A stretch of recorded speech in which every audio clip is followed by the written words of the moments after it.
Hi, I'm Lori. And I'm Kevin, and this is No Longer Ashamed. We are survivors of childhood sexual abuse. And we're here to share with you that if you're a survivor, you don't have to be alone. Our logo is a salamander, and the reason is a fire salamander can survive a fire, and you have survived a fire. We want to help you with your journey to healing and hope. We are all survivors together, and we walk this journey together, and you are not alone. By telling our stories, we are hoping that you will have the courage to share your stories as well and find your voice. Because stories are so important, and for so long I know that I wouldn't tell my story, but when I finally shared my story, that's when I got my freedom. And this is our journey and your journey to healing and hope. So come with us. We are so glad to have Luke back with us. He shared his story. Gosh, was it a year ago? Yeah, about a year ago. At least, maybe even longer. Yeah, and a lot of things have happened for you since then. Why don't you fill us in, Luke? So I did, after you guys did an interview for SCSA, which is Survivors of Childhood Sex Abuse, and really, I guess, found my mentor there, Richard, who was the president at the time when I first interviewed. Man, I can't even think of it. It was maybe a year ago that I interviewed with them. So I think it's been a while since I've been in with you guys. Yeah. As well as I've done interviews with NASCA as well. That's international. So. But these are podcasts, right, that you've been on? Yes, they're podcasts. As well as, I believe, video. YouTube? Both of them. Yeah. National Association of Adult Survivors of Child Abuse is what NASCA stands for. Awesome. And sharing my message, just sharing that you can survive this. I still have my bad days, as many people know who goes through this, It's just something that happens. I'm having a bad day today, just a little emotional, and that's just part of it. I push through. I talk to people, other survivors who can help me through it, who have more experience going through what I've gone through than I do. So you have a network of people that you contact? I do. How did you find your network? What led you to it? Actually, through SCSA. Uh-huh. After, I think it was 2 or 3 interviews I did with you guys, and is when I went over to them, and I was invited to do an interview with them, I think, and gladly I did it. And I'm learning as I go a lot, the numbers of people that have been abused alone. For instance, Boy Scouts was over 82,000. And that's a humbling number. That's a sad number. I'm learning these things and it breaks my heart. But being able to be a part of this civil rights movement is the best way I describe it. Is amazing. Being able to just share my story and help other people and make a difference in this world is what matters. I remember when you came to us and you hadn't shared your story. Yeah. And so once you did, and Kevin and I talk about this all the time, it's so scary at first when you first tell people, but yet look at the doors that have opened for you, and you have something really new that you're doing. We're really excited about. You want to tell us? But yeah, I'm doing a lot of advocacy work now, reaching out to other survivors as well. If you need to talk, I'm on Facebook. I'm willing to talk to you. I'm not shy about what happened to me anymore. I mean, even this interview, there's still fear. There's still a little bit of fear. But in the end, I know that fear is going to turn into something very, very, very good. Mm-hmm. And if you're out there and you need this, if you need to talk, I'm here. There's other survivors out there. We're here. Kevin will talk, I'm sure. Lori will. There's meetings. CSA holds meetings for survivors as well. Yeah. When you talk about pushing through the fear, I'm an entrepreneur. And that's one of the things, like every day because I do personal growth every day for business. And it's like, if you don't push through that fear, you're never going to get to experience the joy that comes with the success. If you just stay in your comfort zone. And it is scary. Nobody's ever going to say, don't be afraid. Do it afraid. Yeah. Oh, yeah. And just eventually you become afraid anymore. I mean, there's, like I said, there's that little trace of fear, but I'm not afraid like I was when I first interviewed. I remember that. Yeah. And I think a lot of people, when they first come forward with their story, they have kind of a backlash afterwards of, oh no, what have I done? Why did I do that? You have this panic afterwards. Do you remember experiencing that after you talked with us? I still get it. I still get it. Every once in a while, like, oh no, what if work finds out? Or what if this? Or what if that? I don't care. You know what? I don't care. Because it's not their story. It's my story. Yeah. It's not what happened to them. It's what happened to me and others like me. It's about the victims and the survivors. That's what it's about. In the end, they want to say work finds out, wants to fire me. Okay, I'll get a new job. And really, the fear comes from what we think. And that really, if we say, is that true? If we question those thoughts, like work isn't going to fire you because you were abused. Right. Right. But we think that because we're still thinking in that child mode. And that's why it's so good to hear back from you, Luke, because I know for a while you were kind of like on a treadmill. You were just kind of like, what am I doing? And then you started reaching out, you started doing different things and doing the work. And I think that when you tell your story, then that gives you the option to do the work that goes with it. Yeah. Oh yeah. And it takes away that fear. Yeah. It does. The more work I do, the more that fear diminishes. And the more I know I'm helping other people. Mm-hmm. And that's all I want to do is help other people who've been what I've been through this, sexual abuse. Mm-hmm. It's like wading through crap sometimes, but in the end, it's all good. It's all good because I know God's got my back. Yeah. What would you say is some of the things that the work you've done or things that you've learned? Well, one of the things I didn't know actually when I first started was as survivors, we live on our amygdala. Mm-hmm. So it's the fight, flight, fawn, those responses. I didn't know that.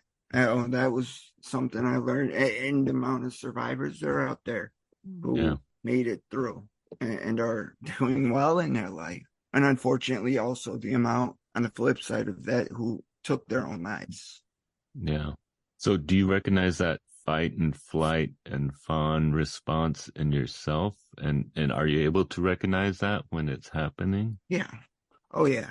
And when I'm triggered, especially, and right now it's summer, so I can just, go outside and ground or just breathe fresh air to diminish that even and bring myself to a happy place. So in discovering that, you have found a tool that rather than stew for a few days and be reeling, you're like, oh, wait, I know what this is and I know what to do. Is that what I'm hearing you say? Oh, yeah. I mean, there's still days I still, Oh, yeah. And I think that's all mental.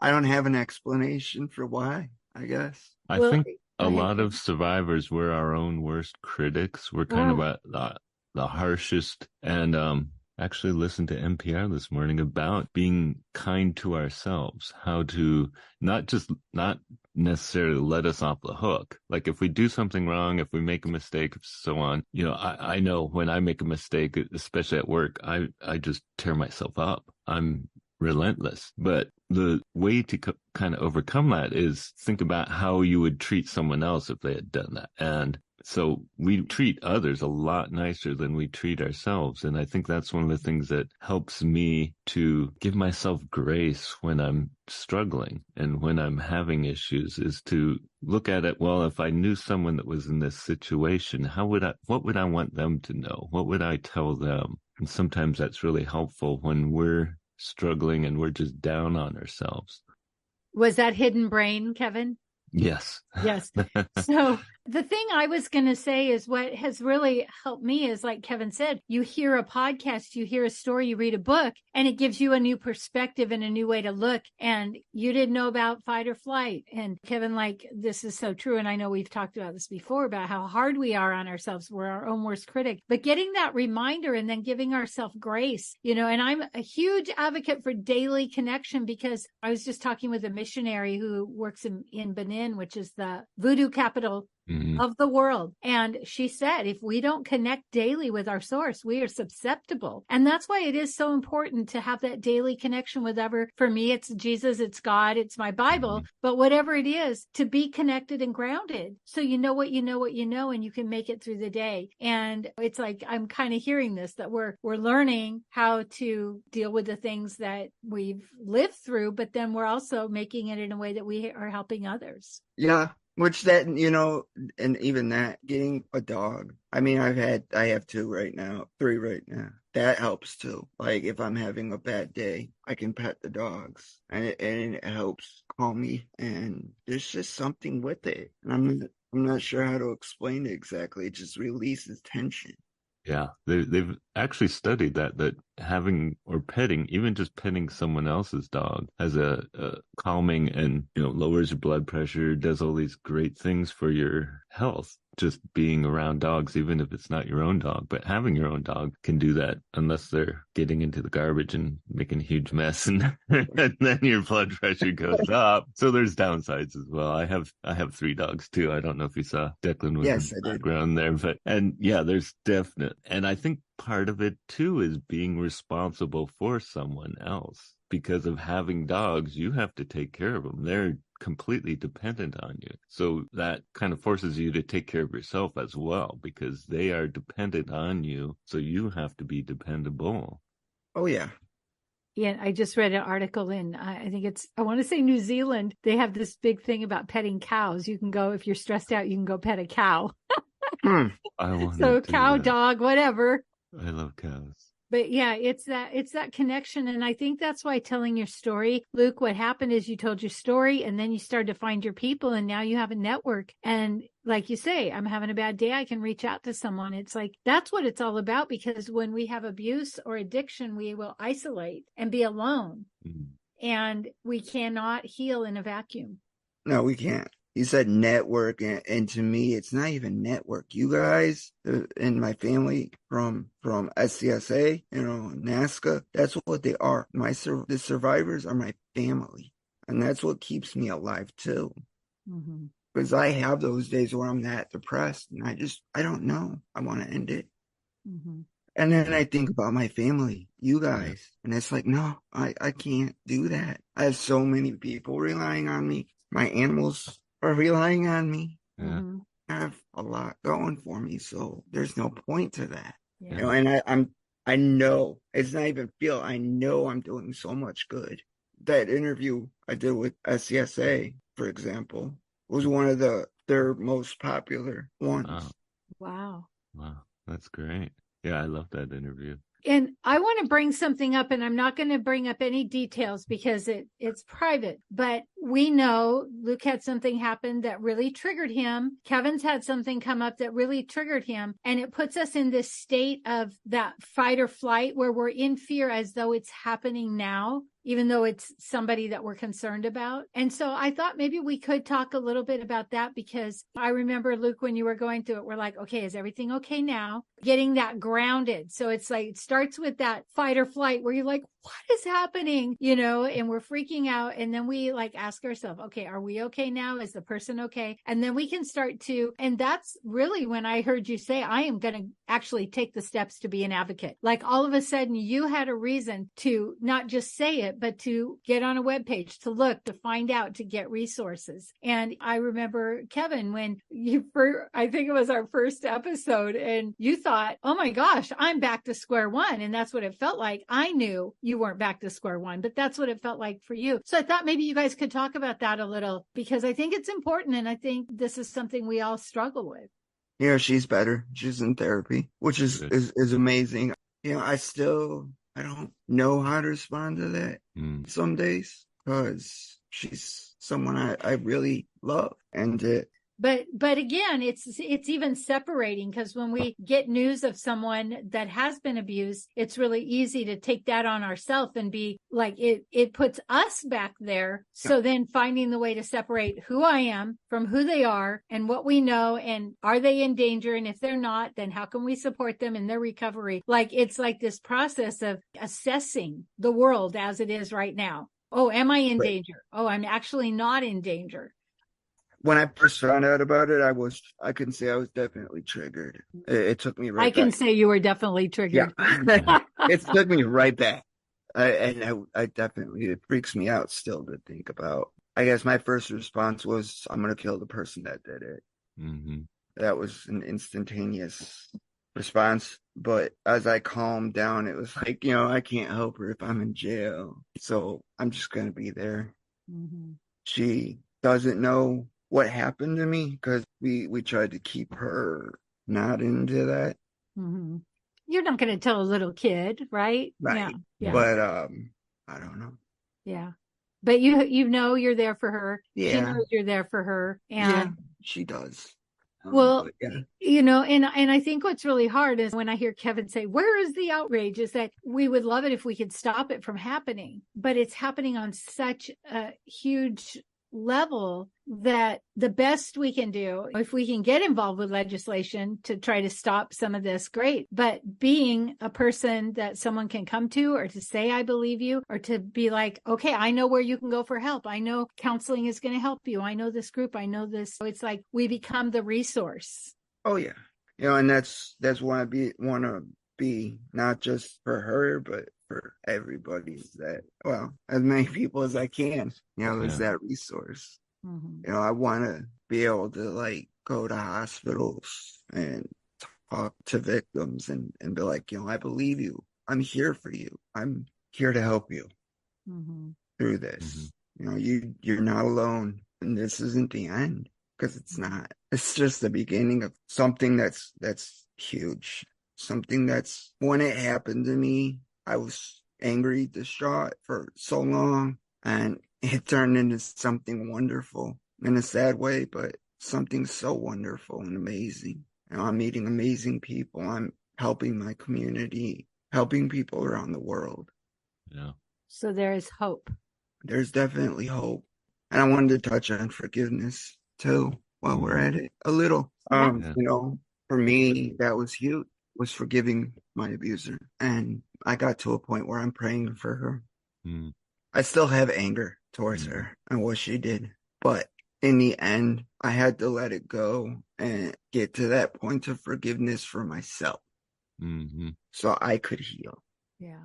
Yeah. I think that's one of the most important points of forgiveness, is it allows us to get past that point of holding on to our anger, our wanting to have some form of revenge or to see something happen to them. And when we can let go of that, then we can actually work more on ourselves, because we're not so focused on that person. And like Sandra talked about, they don't even remember what they did. It was long ago, and they're not even thinking about me ever. And she was hanging on to it and hanging on to it and hanging on to it. And she realized, all her anger, all her wanting to have some form of revenge was just hurting herself. Oh, yeah. And it wasn't allowing her to get the healing. Or the freedom. Yeah. I have a lot more of that nowadays. My kid's great grandma used to say, you're giving them free rent in your head. Yep. Like by giving them the space. And for me, I was 14 when I learned about forgiveness. I went to this conference, and the way they posed it was, if you choose not to forgive the person who's you're angry at or that's abusing you, which I didn't have the words of abuse at that point. What this person said is he quoted a Bible scripture, and he said, you will become just like them because you're so focused on them. And as a coach, I have learned that's how our brain works. And so at 14, I'm like, Jesus, I forgive. And it wasn't that I didn't acknowledge it. Like some people forgive before they acknowledge, and they never get the help to work through the rape or the abuse. But I just was like, I am not going to be like this person. And so I was so grateful at an early age, somebody posed it to me in a way that I could understand. It wasn't about them. It was about me and who I was going to become if I let those thoughts stay in my head. Yeah. And I've mentioned it, and I think I did mention it in the podcast we first did. The anger I had, the amount of anger I had, where I went out on the winter's night to kill the girl that raped me. And to think about that, and to the point where I'm now, where I've forgiven her, is mind-blowing. It is. I had so much anger in me, and she had already forgotten about it. She didn't even, I was just a speck of dust. Mm-hmm. And that's not who you are. No, it's not. And I think that's where, I feel like that's where God can really do the work, so that we don't let that thing define us, because I think that's where we go all the time, is the first thing is, oh, I'm terrible. I'm bad. I'm worth abusing. And I'm damaged goods. Yeah. Nobody wants me. Those were thoughts that came into my head. So what do you think changed for you after you did the first interview with us at that time? What do you think was the big change for you? A lot. There was so much relief just to be able to talk about it. Really? We could actually see it on your face when you were telling the story. Just to know that I don't have to hide this is such a relief. And for your situation, not only was there the abuse, but then you had people telling you things that weren't true, like you should think this is awesome. So for you to sort out through your brain, you didn't really have a place to talk until you told your story. And Kevin and I are like, what? That's awful. And you're like, yes, that is awful. Like it gave you validation that, okay, what happened to me wasn't right. Now I'm angry. Now I'm going to forgive. Like the process is so important. Oh yeah. Yeah. I'm still going through that process. It's a continuous thing. Yeah. It's going to be. Is that what we call bittersweet? Yeah. It is, but to know now that I can help and change a bunch of things just because I've survived it, and I just have to tell my story, and I'm not afraid anymore, and I don't care who knows, is what changed. And there's a girl at work, I'm not going to obviously say her name private, that confided in me that happened to her when she was a little girl. And, I was able to have conversations with her, and she's a survivor too. So it was like two survivors just being able to chat and have that shared experience of this happened to us, but look at us now. We're changed. We're different. We're not letting this define who we are anymore. We're not that. We're not damaged goods. We're human beings. Yeah, we went through some traumatic stuff, but we're just living our lives and helping other people live theirs. Mm-hmm. Yeah, I think it's funny. I had no idea what to expect when I started this podcast. And like Lori said, I got heavily triggered right away. And one of the things I think the most fearful of was having to talk to others about what I was doing. And that was one of the hardest things at first, but it has opened up new doors to me, because I have talked about with people at work, and recently we've had work done on our house, and my wife, she's probably my biggest advocate. She always talks about, and so she was talking about with some of the guys that were working on our house, and we found out from one of them that he is a survivor, but he didn't really consider it that. But at the age of, when he was just a couple years old, he had someone in his family sharing pornography with him. Yeah. He was just a couple years old, and he said it was his entire childhood. The pornography was just there, available. He had access to anything, all of it that he wanted, and he never considered it abuse, but it has ruined several of his relationships, and he still struggles with that and is struggling with that. But at the same time, he just considered it was just the way things were. It wasn't a big deal, but it is. And so it has opened up doors to just talking about it with others, and realizing that people don't understand the scope, and they don't realize that, it is common, unfortunately. I think I didn't even realize how common it was until after my first interview. Yeah. And the numbers are staggering. But it breaks my heart, and it makes me sad, and it makes me angry. It makes me a lot of things, but it makes me want to do more. Mm-hmm. It definitely makes me want to do more. It makes me want to stand up and shout from the rooftops that I'm a survivor.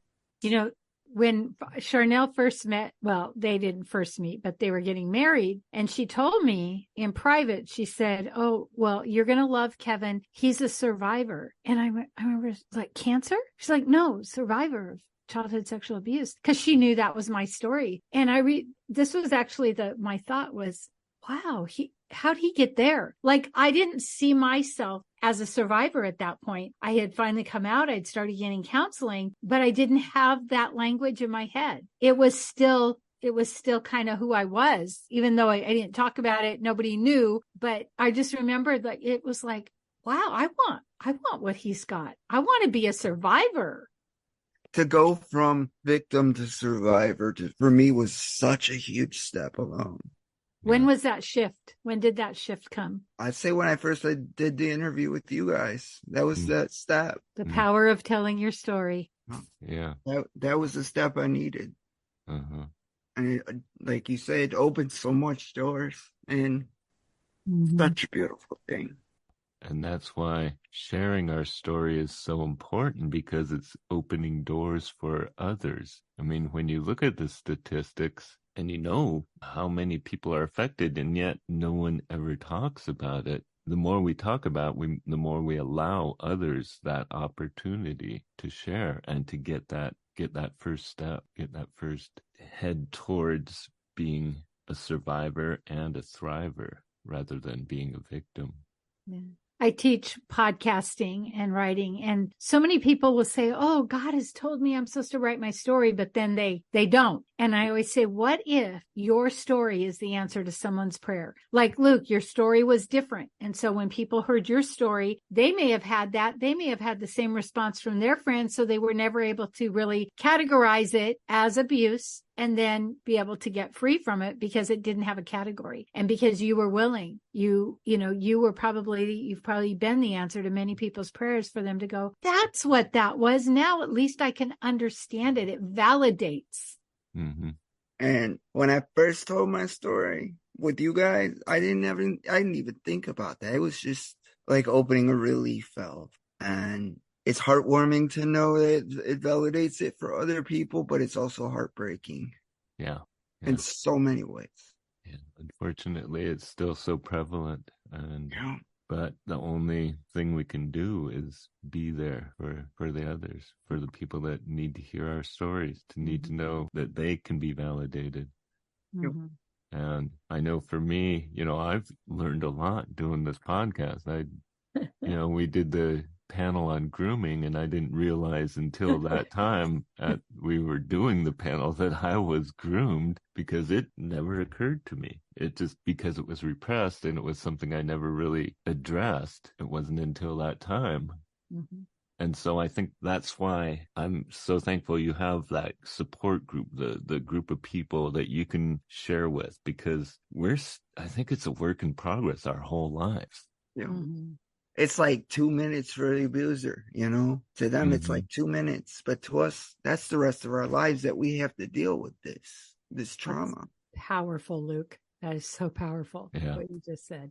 Yeah. I remember when I went to counseling and I would just say something as though it was so normal, because that's what you think when you're a child. And my counselor would say, can I tell you what that is? I'm like, what are you talking about? And she would tell me, and I'd be like, you mean that doesn't happen to everyone? You mean everybody's family? So that's the power of getting that support and I'll never forget when we did the grooming and watching Kevin, and what all of a sudden the realization, and poor Kevin, he just wears his emotions in his face. But again, it's like, that's why this podcast is so powerful, because we can help people by A, they can share their story, B, they can hear a story, and C, giving names. Like, one of the things that we talked about that has been really powerful for me is that the person who abused us doesn't belong to us. So when we say my abuser, that gives them power. So when we say the person who abused me, there is such freedom in that, because we're letting go. They're not mine. And so, like you said, Kevin, so many things we have learned as we go, and as we hear people's stories has just been.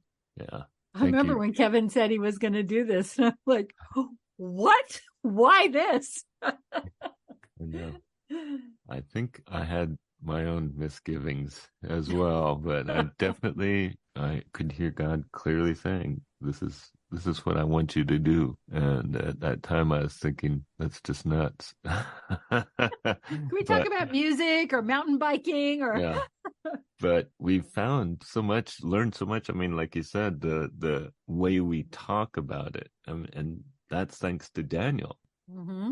And I didn't even realize that some of the things I'd been saying, the way we speak really affects our brains. And so being aware of that, being conscious of that, and consciously working to change that does affect how we feel about ourselves and how we treat ourselves.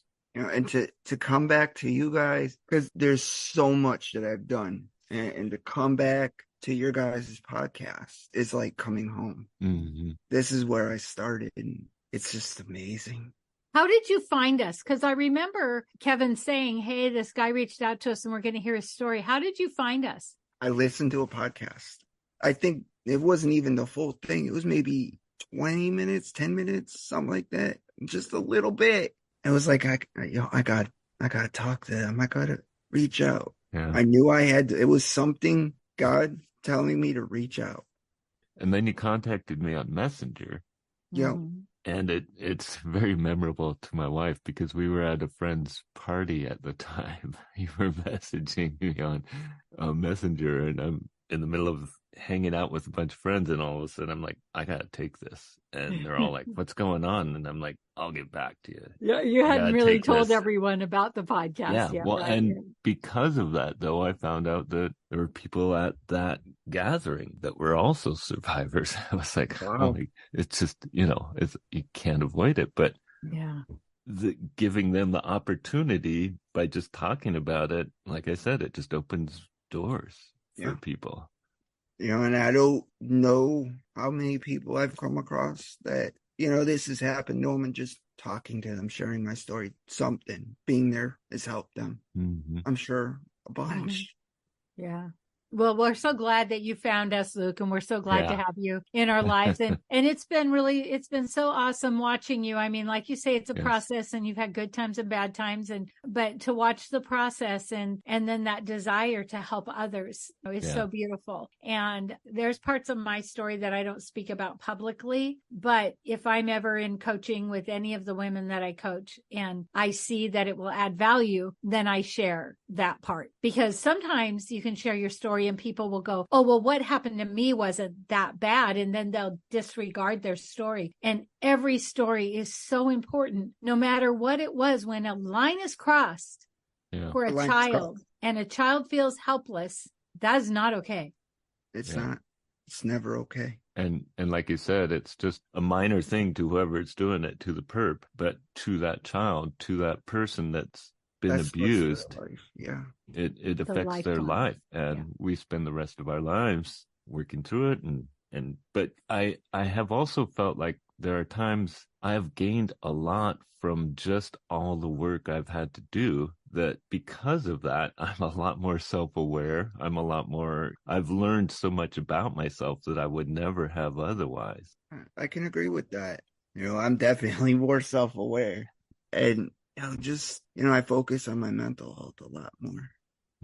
One of the things that I always say is, when we come from abuse and we don't do the work, we think it's only affecting us. We hear this from drug addicts. Well, I'm only hurting myself, but really we're hurting everyone around us. When we get triggered and we shut down, it hurts our family. And so Alex L., she's an author, and she said, the self-healing is an act of community service. And I'm such a big advocate of tell your story, get help, because you don't even know you have behavior that is affecting other people. And so when we can get the help and we can get better, like Kevin said, it has made me so much more self-aware, such a better person. You wouldn't go, oh, I'm glad that happened to me. But because that happened to me, I am better. And that is what I think is so beautiful, because we could get really caught in the sadness of it. And it is sad, but also there is hope. And I think that's what this podcast is bringing, is like, there is hope. And I think that's the main thing, is there's hope. That's one of the main things, is there's hope. And we all have a purpose. And, we all have a reason for being here. That alone that's a powerful statement. It is. And will we say yes? Will we say yes? I have a friend who she's amazing. She has beautiful stories to tell. And I want her to either record them or podcast them because I don't want her to die with these stories in her. And so she'll talk about the stories, but she won't push record. And I just said to her one day, we were on FaceTime and I said, you know, when you won't push record and you won't share these stories with others, you know what you're doing? And she's like, what? And I said, you're giving God the finger. He's prompting you. He's giving you these amazing, beautiful stories. And you're giving him the finger because you won't push record, because you won't tell. And I know it's personal for everybody, but when you think about the old days, how do we pass on our legacy, our history? It was by telling the stories and not just the good ones. Like, wouldn't it be great if we could be like, I had this great childhood and I was a childhood star and blah, blah, blah. And we're like, yeah, I was abused as a child and my mom was mentally ill. And like, that isn't the story we want to tell, but that's the story that will touch the people. And I'll never forget one of my dearest friends. I didn't know her mom was mentally ill. She didn't know my mom was mentally ill, but we connected and I shared. I was scared because I didn't tell people, you know, I didn't want people in the community to know. And then I remember her telling me her mom actually burnt down her house when she was a teenager and she had to tell the police she saw her mom light the fire. So all of a sudden we've had this lifelong connection. Do we go tell everyone? No, but that's what connected us because we both had that commonality. And it was, even though it's a sad part of our life, it was something that we could, validate and share and like even laugh about now. For sure. For me, this is my legacy. Yeah. And there's some sadness in it, but it is important to share. And the legacy is what you do with it. Exactly.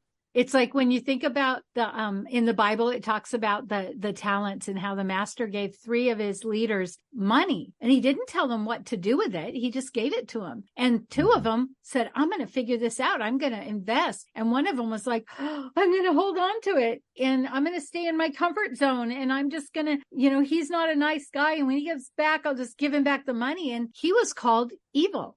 Yeah.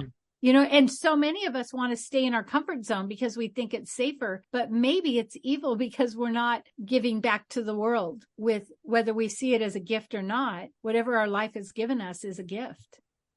I never thought about it like that, honestly, because when it happened and even up to, I don't know, probably a year ago, I never really thought of it as a gift. It was like a curse. But as I grow, yeah, it's definitely a gift. Mm-hmm. It's definitely just light the world on fire with the information. Get it out there. Get people aware. Mm-hmm. Exactly. Yeah, it's what we do with it. It's what is our purpose. It's what we can do about it, and how we can help those that need a hand up. Mm-hmm. And that's the big thing for me now. Helping others. Yeah, it's been amazing to watch you, Luke. It's been great. I loved your interviews and I love your drive on that. Mm-hmm. Oh, I'm just thinking when you first contacted me on Messenger, I was just so scared for you. And now I'm just so proud of you. I'm so amazed at how you've turned this around for yourself. That's pretty amazing. Yeah, it is. It really is. Like I said, it wasn't about, it was just about getting it out for me. And there was so much, that fear that I had was so much. Yeah. And I love it that you pushed through. Kevin, I just am seeing such an expression on your face. I want you to kind of say what's on your mind or wrap this up because this has been so powerful. I'm just so thankful that you did reach out. I can't even express. It's been amazing just to share in this journey with you and to see how you've gotten through it and are pushing through it and also working so hard to help others. And it's making me feel like I need to do more too. And I'm just so thankful that you did contact us. It means so much to both of us, to all of us, that you were willing to share, to take that step. And I know how hard it is, that first step, that first time you share. And we've seen it over and over with our guests, how hard that is, but it also validates how important it is. And I'm just so thankful for you, Luke. There's been so many times I've called someone or checked in with somebody after an interview and said, do you need me to take something out? And they're like, no, I'm really glad. I'm really glad I said all those things. And, I mean, that speaks volumes. So, well, this is where we usually wrap it up and say a prayer. So I don't know if you'd like to join in with us, Luke, and pray. I'll listen, of course. Okay. As always. Okay. So that's it for today. We are going to have a prayer time if you want to stick with us. If not, we believe in you. We want to hear from you. We want to hear your stories. If you like this podcast, please rate and review, because that's how other people can find us. And we really want to spread this message. Father, I just thank you for all your blessings, and especially for the hope that you've given us through all our trials, through all the things that we go through, even when we feel at our lowest, that you are there and you want us to know that you care about us, you love us, and that you are our hope, that you have nothing but love for us. And even when we don't love ourselves, even when we're down on ourselves, that you want us to know that you still love us and care for us and have a purpose for us. And Lord, I just pray that we would turn to you and hear your voice and listen to you and feel your words in our hearts, Lord. I just pray that you would bless those who are listening, that you would bless them with your presence and your comfort in their lives. And I just pray you would continue to bless Luke and guide Luke and give him the courage to keep sharing and to keep reaching out and to keep helping those that need the help that he can give. And Lord, I just pray you would just continue to bless him and his family. In your name I pray. Father, I thank you for the people that say yes. Thank you that Luke said yes to telling his story, that Kevin said yes. Even though it's hard and we know there's evil in this world, Lord, and we could really get bogged down with that. But I think of the story in the Bible about Joseph and how what was meant for evil, his brothers wanting to kill him, that you used for good. And that, Lord, whatever evil has come upon us, because we're not going to call it anything but that you will always use it for good. And all it takes is us being willing to allow that. And I thank you that you are a good God and you want good things for us, and you want healing, you want restoration. And I'm so grateful that that is an option for us to heal and to grow and to help others, Lord, because there are so many that are struggling. And I thank you that you have given us this opportunity. I thank you for bringing Luke our way so that we could get to know him. And thank you for the good work he's doing, Lord. And I pray that you'll bless him and open doors for him. And Lord, you know, a lot of people, this could turn into a job, even something they never thought, social work, whatever, Lord, that, you know, this can always open doors by saying yes. And I thank you.